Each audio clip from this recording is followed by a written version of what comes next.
नमस्कार, प्रणाम। मैं उपेंद्र सती और आज आपको पहाड़ का जनपद चमोली का कर्णप्रयाग विकास खंड का रानीगढ़ पट्टी का एक खूबसूरत सा गांव है बोला। उस बोला गांव की सैर कराता हूं। दिखाते हैं कि यहाँ पलायन का कितनी मार पड़ी है। आज यहाँ एक शादी का कार्यक्रम है, हमारी बुआ के लड़के की शादी है, तो उसी में मैं भी आया हूँ। आज तो बड़ी चहल पहल है गाँव में, सभी लोग आए हुए हैं शादी के लिए बहुत उत्साह के साथ। लेकिन गांव की क्या स्थितियां हैं वो सभी को पता है और अधिकांश गांव खाली होते जा रहे हैं, पलायन के मार उनको पड़ रही है। तो दिखाते हैं आपको इस गांव को और आप इस वीडियो पे बने रहें। जिन्होंने इस चैनल को सब्सक्राइब नहीं किया है, चैनल को सब्सक्राइब करें, वीडियो को लाइक करें और शेयर करें। ये सारे लोग चौक में बैठे हुए हैं, मैं भी शायद में आया हूँ। कुछ बोलिए, आप कुछ बोलिए। आप बोलिए क्या बोला गाँव में है, बताओ। ये बोला गाँव के हीरो हैं, ये हीरो हैं, बोला गाँव के हीरो हैं सब। हम हीरो तो नहीं। गजब है, गजब गजब। नहीं, अभी भी स्मार्टनेस तो वही है, कोई कमी नहीं है। 80 साल बाकी है। कैसे रखते हैं आपको पहाड़ी रहबार चैनल के वीडियो देखते हैं आप? मेरे आप इस चैनल के वीडियो देखते हैं? अरे तभी तो मैं बोला, भाभी तो रात 12 बजे भी देखती है। वो तो 12 बजे भी देखती है, हमको भी भेजती है। कैसा लगता है आपको ये वीडियो? बहुत अच्छा लगता है। आप और भी उन्नति करने वाले हैं इससे। सर आप भी देखते हैं? अभी तो कुछ वैसे ही है क्या आपका चैनल जो है, चैनल को सब्सक्राइब करें, जरूर करेंगे। कोशिश करते हैं कि ये पहाड़ों का जो दंश है, पहाड़ों की जो खुशियाँ हैं, आज यहाँ पे इकट्ठे हुए हैं लोग, तो बहुत अच्छा लग रहा है कि इस एक दिन के लिए भी आप गांव आए, लेकिन आए जरूर। तो ये उत्साह, ये पुरानी पीढ़ी और नई पीढ़ी का जो संगम है। हाँ बिल्कुल, इस संगम बना रहेगा निश्चित रूप से। ये सुमन देवली हैं जो प्रधानाचार्य के पद पे हैं राजकीय इंटर कॉलेज नगरासू में। तो और अपनी ससुराल में आज ससुराली से बोल बुखराडू बोल दे, आज तो ठार तुम्हारे है यार भाई। बहुत खुश कर रखा है। तो सुमन आपको क्या कहना है? आप पहाड़ों में रहते हैं, देख रहे हैं गांव में पलायन एक बहुत बड़ी समस्या हो रही है, और अगर इस तरह से लोग जुड़ते रहे, गांव में आते रहे, तो क्या इन गांवों को पुनः संवारा जा सकता है? बिल्कुल संवारा जा सकता है। और अभी बोला गांव और देवल गांव, मेरा गांव और मेरे ससुराल के गांव, दोनों ऐसे गांव हैं जहां बिल्कुल भी पलायन अभी जो है 0% है। परिवार फैमिली का एक न एक व्यक्ति घर में रहता है और घर का बिल्कुल साजो सब जैसे सुव्यवस्थित है। इस प्रकार से अभी ऐसी स्थिति नहीं, लेकिन गाँव को हमें जरूर से सजाना और संवारना पड़ेगा, अदरवाइज हमारी संस्कृति भी खत्म हो रही है। और चाइना हमारे सबसे बड़ा दुश्मन है साइड से, जो कि आंख बिछाए बैठा हुआ है कि कभी भी जो है हमारे क्षेत्र को जो अपने कब्जे में ले सकता है। तो ये सुमन जी ने जिस ओर इंगित किया है, वास्तव में ये बड़ा यक्ष प्रश्न है भाई। ये चाइना की बॉर्डर पे है उत्तराखंड, और खास करके चमोली गढ़वाल, और अगर यहाँ पलायन इसी तरह से होता रहा तो बहुत संकट में ये भूमि फंस सकती है। तो कई कारणों से महत्वपूर्ण है कि हम गांव को आबाद करें, गांव में आएं, गांव से प्रेम करें, और जो सुकून यहाँ है, जो आबो हवा यहाँ की है, यहाँ कई बीमारियाँ ऐसे ही ठीक हो जाती हैं। तो यही संदेश है आप सभी लोग जो इस वीडियो को देख रहे हैं, पहाड़ों की संस्कृति को बचाने में मदद करें और इस वीडियो में बने रहें। पंत जी हैं जो प्रधानाचार्य के पद से सेवानिवृत्त हुए हैं विद्यालयी शिक्षा से, और बड़ी खुशी की बात यह है पंत जी कि आपने गांव में मकान बनाया है, गांव में रहते हैं। आप इस पैसे को शहर में भी लगा सकते थे, तो आपको अपने निर्णय पे कैसा लगता है? आपको कि सही निर्णय है, और क्या कहना चाहेंगे आप? ये मुझे अपने निर्णय पे अच्छा अनुभव होता है और अच्छा लगता है। जीवन पर्यंत इसी परिवेश में रहे, इसलिए अब यहीं अच्छा लगता है। भले ही हमारी वहाँ भी सक्रिय भूमिका है, परंतु पूर्ण तो हम निवास यहीं करते हैं। इसके लिए तो लोग पलायन शब्द कह रहे हैं, लेकिन जो निर्णय आपने लिया है पलायन रोकने के लिए, ये बहुत साहसी निर्णय है कि आप गांव में रहें। तो इस तरह के बहुत सारे प्रसंग हैं, बहुत सारी प्रेरणाएं हैं जो गांव से स्नेह करते हैं, गांव में ही रहते हैं। तो इनका अनुकरण करने की आवश्यकता है। मिश्रा जी, आपको क्या कहना है जो पलायन हो रहे हैं?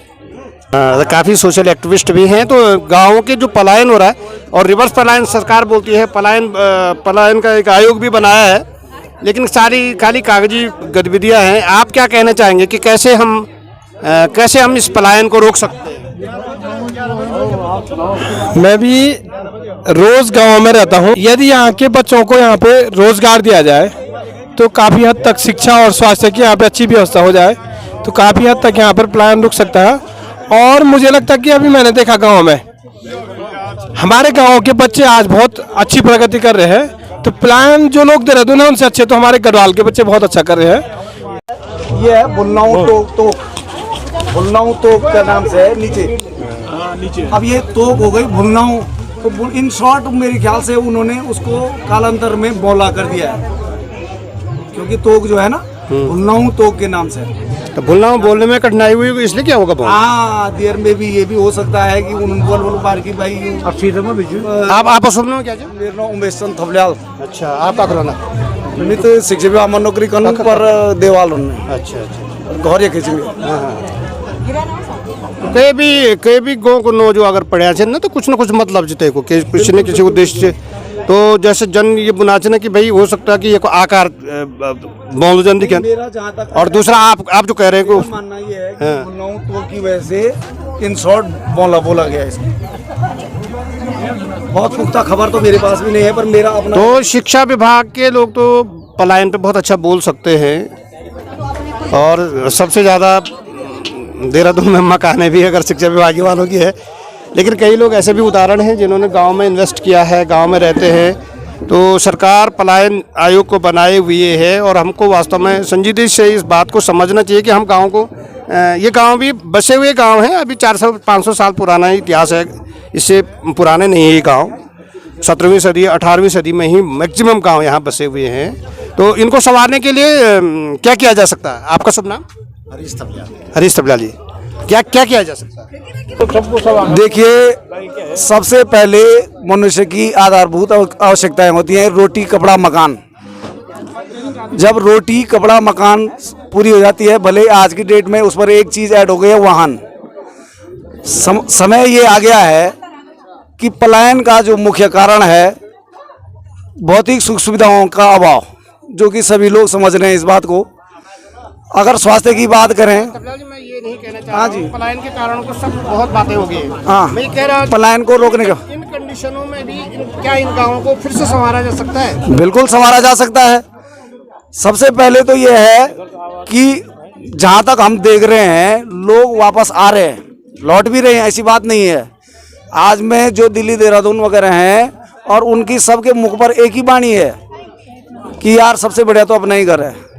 ये सच है। और मैं आपको बता दूं, हमारे गांव में 2 लोग ऐसे हैं जिनके बेटे बहू दोनों बेंगलुरु में हैं, बहुत अच्छे पैकेज पे हैं, करोड़ के पैकेज पे, और वो भी आर्मी में रहे। दिल्ली में 1 करोड़ का फ्लैट है, लेकिन बावजूद उन्होंने अपने गांव में मकान बनाए हैं और बहुत अच्छा इन्वेस्ट किया है, लगभग 50-60 लाख रुपए लगाए हैं। और हम ये कह रहे हैं कि आप कमाएं, आप बाहर रहें, आप उन्नति करें, आप अब्रॉड जाएं, लेकिन आप गांव में ज़रूर साल में 2 बार ही आएँ, शादी ब्याह में ही आएँ, लेकिन ज़रूर आएँ, ताकि नई पीढ़ी और पुरानी पीढ़ी का सेतु बन सके, लोग समझ सकें, अपनी पुरानी जड़ों से जुड़े रह सकें।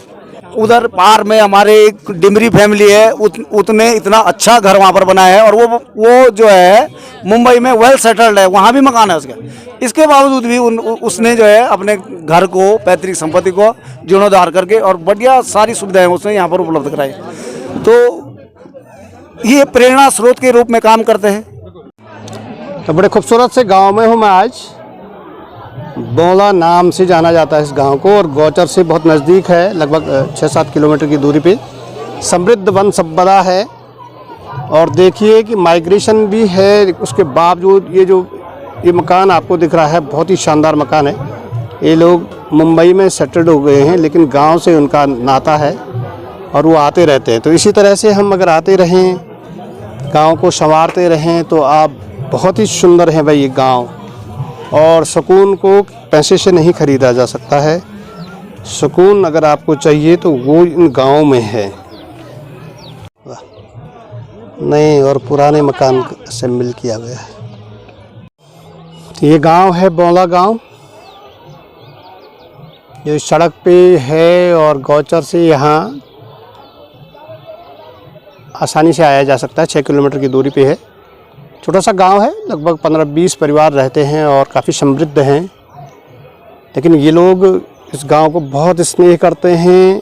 जो लोग बाहर भी बसे हैं, वो कुछ भी कार्य अगर गांव में होते हैं, पूजन होता है किसी के घर में, जो गांव में रहते हैं उनके कोई कार्य हैं तो सारे लोग पहुंचते हैं। ये बहुत ही इंस्पायर करने वाली। इसी तरह से लोग अगर गांव आते रहें तो गांव को बहुत संवारा जा। यहाँ बोगनविलिया देखो क्या ज़बरदस्त हुआ भाई। यहाँ पे बहुत अच्छी खेती है, सिंचित खेती है और लोग करते भी हैं खेतों को। सारे आबाद खेत हैं, समृद्ध जंगल हैं। यहाँ दिख रहे हैं बैल, गाय और उसकी बछिया। यहाँ से अलकनंदा नदी भी दिखती है और सामने ये गांव जो है, बड़ा सा गांव, इसको बमूथ गांव से नाम से जाना जाता है।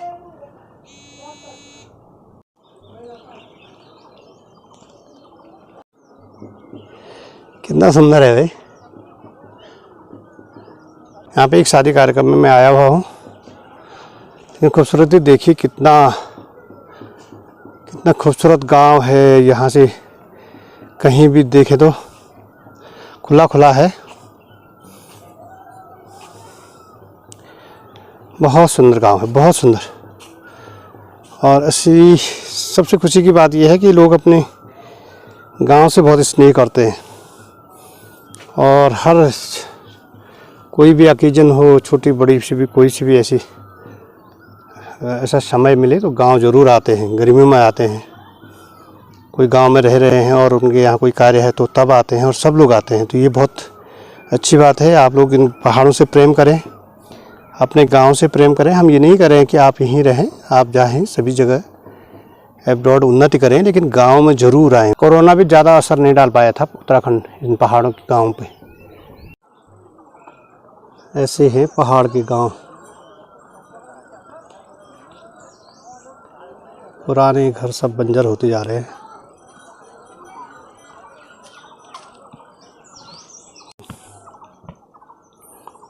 इन लोगों ने गांव में ही एक दूसरी जगह पे घर बनाया है, लेकिन आप कितना खूबसूरत घर है। दीवार बहुत, ये समृद्धि का प्रतीक होता था पहले। जिनके घरों में पत्थर, ये कटवा पत्थर कहलाता है, ये पत्थर लगे हैं और जिनके घरों पे दीवारी है, ये बहुत समृद्ध लोग माने जाते थे। और ये खोली के गणेश है। हर घर में आपको जो जीना है इंडोर, उस पे आपको ये ज़रूर मिलेगा। गणेश, गणपति खोली नया भी बनाया था, लेकिन पलायन इसके भी निकल गया है। पूरे घर देखिए, ये घर आबाद है सुंदर से।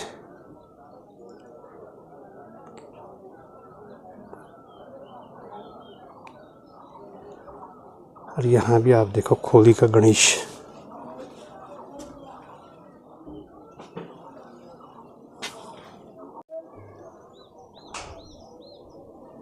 कितनी पूंजी जोड़ करके बनाया होगा ये घर, कितने उत्साह से बनाया होगा। लेकिन परिस्थितियाँ ऐसी बनती हैं कि इसको भी ताली लगा के छोड़ना पड़ा। घर है, खूबसूरत घर, अच्छा पैसा लगा करके बनाया गया है। बहुत सुंदर घर। ये आबाद घर है। ये मौसी है हमारी, मौसी। हाँ, बहुत सुंदर सा घर है।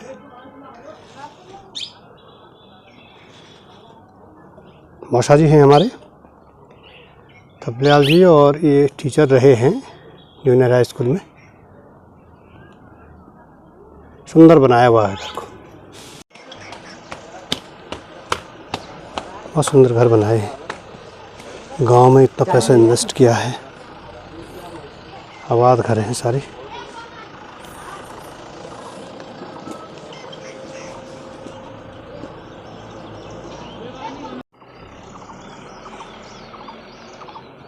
यहाँ पे ये गौचर सिदोली रोड है, इस पे 6-7 किलोमीटर की दूरी पे है बोला। गांव में ही सड़क है, सब लोग गाड़ियों से यहाँ पहुँचते हैं। और सुंदर सा जंगल है, जंगल के बीच में अवस्थित है गांव। सारे खंडहर हैं यहाँ भी, सारे घर। एक घर दिख रहा है थोड़ा, कोई यहाँ पे रहता होगा। बाकी सभी गांवों की एक जैसी कहानी है, खंडहर होते जा रहे हैं। यहाँ देखिए, ये भी घर रहा है। बोड़ा गांव में हूँ मैं, ये आबाद घर है, शानदार सा घर बनाया हुआ है। और बगल में देखिए इस तरह का बहुत, कभी ये भी बड़ा महंगा घर रहा होगा। तो असली संकट अब ये है कि जो लोग गांव में रह रहे हैं उनको इस तरह के खंडहरों का से सामना हो रहा है उनका हर बार, जो उनको जीवन को कठिन बना रहा है। भगवान जी भी हैं, भगवान जी तो यहीं रहे हुए हैं अभी। जय हो। कर करत कपाल कुंडली दंड पाणी तरुण तिमिर नीलभ्याल युग्योपवीति कृत समय सुपरियाद विघ्न विच्छेद हेतु जय बड़ुगनाथ सिद्ध। बहुत सुंदर घर है, जंगले वाला घर है ये।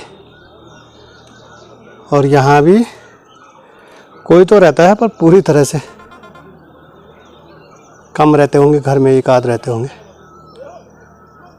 बाकी लग नहीं रहा कि बहुत। हालांकि लिपाई हो रखी है। ऐसे घर थे, इतना सुकून था, एक मजबूत अर्थव्यवस्था भी थी इन खेतों पे और पशुपालन पे। मजबूत तो जो भी हो, लेकिन एक सतत रहने वाली, सनातन जैसा नाम है, सनातन रहने वाली इकोनॉमी गांव की हुआ करती थी। बाहर पे डिपेंड नहीं थी, क्योंकि अब सब चीज़ के लिए बाहर डिपेंड होना पड़ा तो गांव छोड़ने पड़ रहे हैं, ये अंतर है। तो ये धारा है, पानी का नेचुरल स्रोत है भाई बोला गांव का। इसको नौला कहते हैं, इसको मंगरा कहते हैं। तो लगातार इससे ये पानी आता है और अमृत पानी है ये, अमृत पानी। इसको कोई फिल्टर नहीं करना पड़ता है, कोई उबालना नहीं पड़ता है, पूरे मिनरल से परिपूर्ण है। और स्वस्थ रहते हैं लोग इस पानी से, और कोई क्राइसिस नहीं है, हमेशा पानी है, इस तरह से बहता रहता है। ऐसा आपको गांव में बहुत जगह मिलेगा। ये हनुमान जी का मंदिर है। मनोजवम मारुततुल्य वेगम जितेंद्रियम बुद्धिमतां वरिष्ठम वातात्मजं वानरयूथ मुख्यम श्रीरामदूतम शरणम प्रपद्ये। आम का पेड़ है यहाँ पे, और ये चूसने वाले आम हैं। जब ये तैयार होते हैं तो जमघट लगा के गांव वाले इस पेड़ के नीचे रहते हैं। और दो धारे हैं भाई, एक यहाँ भी है। अब इन्होंने इसमें नल वल लगा दिए हैं, तो थोड़ा सा पानी कम हुआ होगा छेड़छाड़ करने से, नहीं तो इन पत्थरों के बीच से आ रहा है और लगातार इस तरह से पानी बहता रहता है। शुद्ध जल है, शुद्ध जल। वाह, मीठा पानी होता है, मीठा पानी है।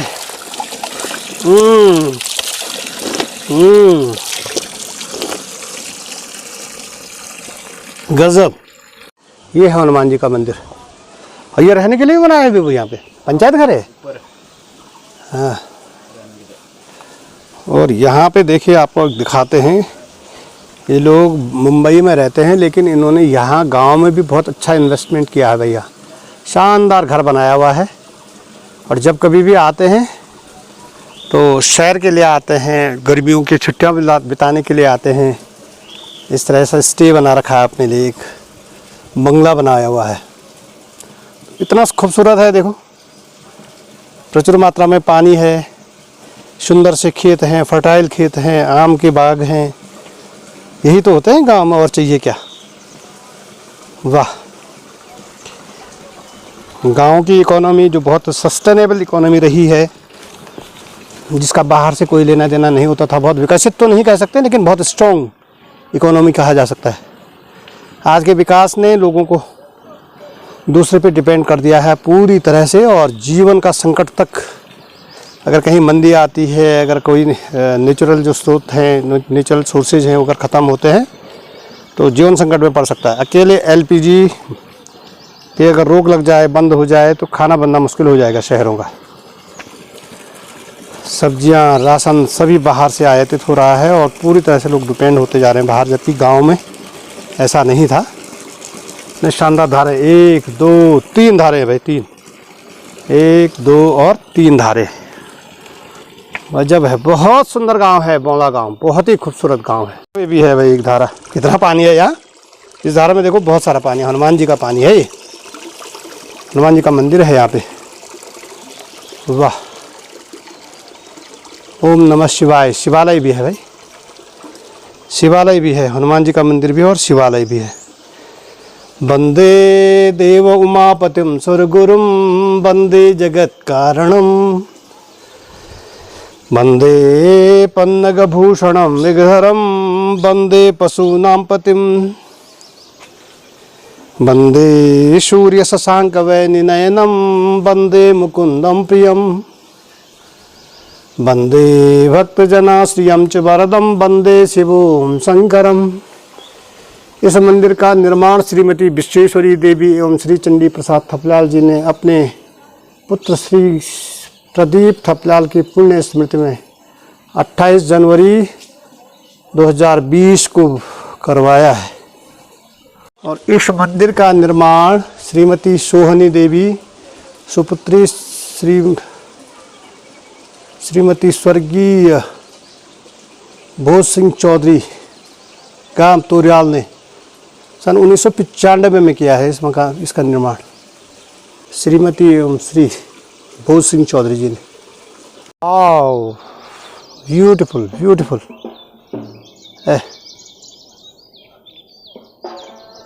धारी धार पे है, लंबा, और बाजू को कहते हैं बौला, हो सकता है इसलिए भी नाम रखा हो। ये इसी तरह की इसकी बनावट है, इस अवस्थित है ये गाँव इस पूरे पर्वत पे। शादी में आया हूँ मैं यहाँ बौला गांव में, हमारी बुआ के लड़के हैं पंकज, जो राजकीय इंटर कॉलेज सरगोला में कार्यरत हैं, उसकी शादी है, उसमें आया हूँ। और आपको ये गांव कैसा लग रहा है? गांव की सबकी एक ही जैसी कहानी है लगभग। बहुत खूबसूरत गांव है, गौचर शहर के बहुत नज़दीक का गांव है। लेकिन एक बहुत बड़ी खासियत इन लोगों में मैंने देखी है कि ये लोग बहुत अपने गांव से बहुत प्रेम करते हैं। सभी करते होंगे, लेकिन औरों को इतना समय मिलता नहीं है जितना इन लोगों के। यहाँ देखिए कितनी भीड़ भाड़ हो रखी है, पूरा गांव पलायन की चपेट में है। लेकिन आज शादी है तो कितने लोग यहाँ आए हुए हैं, तो देखिए मज़ेदार है, बहुत मज़ेदार। गांव होते बहुत खूबसूरत है, बहुत खूबसूरत होते हैं, बहुत सुकून है। सुकून अगर आपको चाहिए तो आप गांव की तरफ आए। ये है दूल्हा, ये इंटर कॉलेज सरगोला में है। इस शादी में आया हूँ और मैं चलता रहता हूँ, जब कहीं से भी बुलावा आता है तो बहुत बार मैं इस गांव में आया हूँ। यहाँ से गांव में मेरी बुआ है, इस गांव में मेरी बहन है, और बहुत अच्छा लगता है। लोगों में आपसी प्रेम है जो दिख रहा है इस फंक्शन में। ये रेखा भाई, रेखा देखो, ये भूली है मेरी, अब बहुत कम दिखती है। GGIC गौचर में कार्यरत है, बहुत अच्छी टीचर है, और लेकिन बहुत कम फ़ोन नहीं करती है, मिलती नहीं है। कभी इस तरह के फंक्शनों में मिल गई तो मिल गई, अच्छे तो मैंने तो हम तो आलू बिल्कुल जो भाई आलू। तो आपने कल देखा होगा मेरा ब्लॉग जो हमने अरसे बनाए, इसी के लिए बनाए थे। तो ये परंपरा है पहाड़ों की, इन ध्यानों को, ये हमारी भगवतियाँ हैं, इनके लिए ऐसे कलेऊ बनता है। और कितना कितना आनंद का माहौल है भाई। शहरों में भी रहता है, लेकिन गाँव में जो मज़े है ना, तो क्या बोले, आहा।